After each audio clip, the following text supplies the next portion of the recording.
বন্ধুগণ, আমরা সবাই জান্নাতের স্বপ্ন দেখি, কিন্তু আসলে জান্নাতের দৃশ্য কেমন হবে? আল্লাহ তাআলা কুরআন ও হাদিসে এমন কিছু বর্ণনা দিয়েছেন যা শুনলে আমাদের হৃদয় কেঁপে ওঠে। আজকের ভিডিওতে আমরা জানব জান্নাতের সেই বিস্ময়কর দৃশ্যের কিছু ঝলক।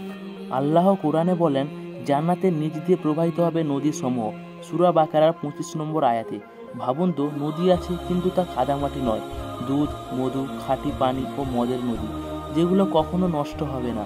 চারপাশে বিশাল বাগান, অসীম সবুজ আর সুবাসে ভরা পরিবেশ।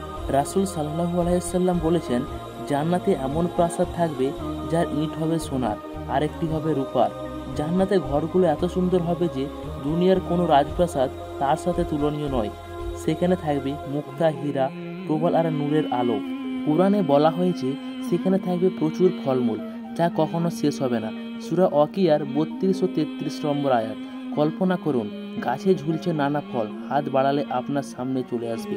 আর খাবার, এমন খাবার যা স্বাদে অপূর্ব, দেহে ক্লান্তি আনবে না, বরং আরও আনন্দ দেবে।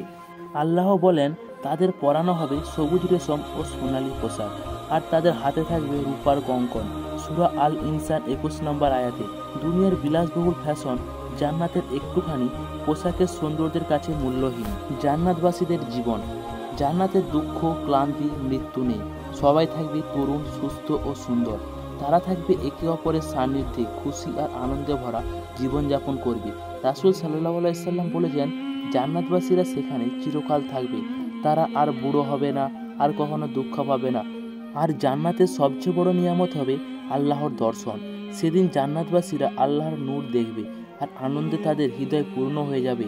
এটাই জান্নাতের সর্বোচ্চ সুখ। প্রিয় দর্শক, জান্নাতের এই বর্ণনা আসলে বাস্তবের তুলনায় কিছুই নয়। আল্লাহ আমাদের সবাইকে জান্নাতুল ফিরদৌসি দান করুন। সবাই বলুন আমিন। তো ভিডিওটি ভালো লাগলে অবশ্যই লাইক করে আপনার বন্ধুদেরকে শেয়ার করে দিন।